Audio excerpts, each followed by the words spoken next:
Jambo la nne katika mambo ambayo kwamba yatakikana watu wakithirishe ndani ya 10 hili la mwisho, al-ikthar min adh-dhikri wad-du'a, wa khasatan du'a al-'afw, kukithirisha sana kufanya adhkar na kukithirisha sana kufanya dua na kuomba afu kwa Allah subhanahu wa ta'ala.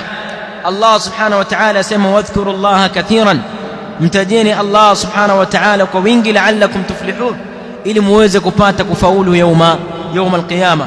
Falidhalika adh-dhikr ni miongoni mwa sababu kubwa ambazo zinampatia mtu falah na najaha yawma al-qiyama.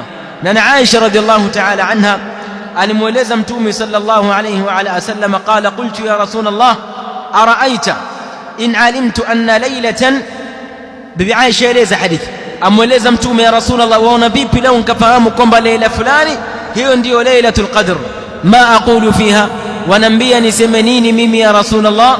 Mtume akamwambia quli allahumma innaka afuwun tuhibbul afwa fa'fu anna, sema ewe Mola wangu, hakika wewe ni mwingi wa kusamehe, innaka afuwun tuhibbul afwa fa'fu anni, wapenda sana kusamehe, basi naomba unipatie mimi afwa. Lidhalika hii ni dua yatakikana ukithirishe wewe kuiomba ndani ya hili 10 la mwisho, hasa ukiwa watataharra lailatul qadr, ukiwa utafuta lailatul qadr.